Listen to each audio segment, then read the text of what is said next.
Mouthpiece ছিলেন আল্লামা সাঈদী রাহিমাহুল্লাহ। অনেক দোয়া পেয়েছেন।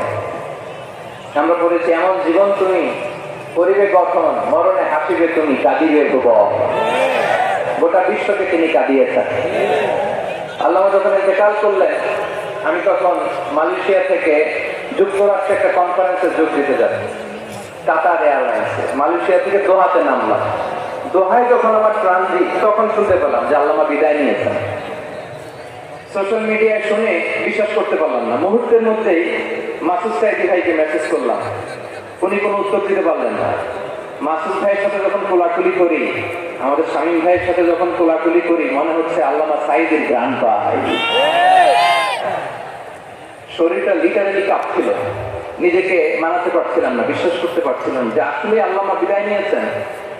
ইন দ্য মিন টাইম আমার সেকেন্ড ফ্লাইট দোহা টু নিউ ইয়র্ক, 12 ঘন্টার ফ্লাইটে উঠলাম। ইন্টারনেট থেকে বিচ্ছিন্ন হলাম। নামার পরে শুনলাম আল্লাহু আকবার, যেখানে ওনাকে কবরস্থ করার কথা ছিল সেখানেও কবর দিতে দেওয়া হয় না। ছবিগুলো দেখতে লাগলাম, হাসি মাখা মুখ, হাসি মাখা নিথর দেহটা, মরণে হাসিবে তুমি, কাঁদিবে ভুবন। From east to west, from north to south, the entire globe, গোটা বিশ্ব ওনার জন্য কেঁদেছে। গোটা বিশ্ব কেঁদেছে, কাবার গিলাফ ধরে ধরে মানুষ চিৎকার করেছে। এর চেয়ে শ্রেষ্ঠ মৃত্যুকার হতে পারে?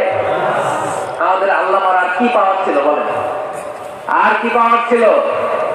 কুল্লু নাফসিন যায়িকাতুল মাউত, যারাই দুনিয়াতে আসবে তারা ইন্তেকাল করবে, এটা আমরা মেনে নেই, এটা আমরা জানি। কিন্তু অবাক করা বিষয় হচ্ছে, আমরা আজও জানি না আমাদের আল্লামার মৃত্যু কি স্বাভাবিক হয়েছে নাকি এটা পরিকল্পিত মেডিকেল কিলিং ছিল। এটা যে পরিকল্পিত মেডিকেল কিলিং ছিল, এটা ধারণা করার পেছনে অনেক কারণ আছে। রাজনৈতিক প্রতিহিংসার শিকার ছিলেন, এজন্য এটা মেডিকেল কিলিং হতে পারে, এ ধারণা আমরা করতেই পারি। আওয়াজ করে বলেন ঠিক না? যে সময়টা আমরা কাটাচ্ছি, এত সুন্দর সময় বাংলাদেশ আর পাবে না।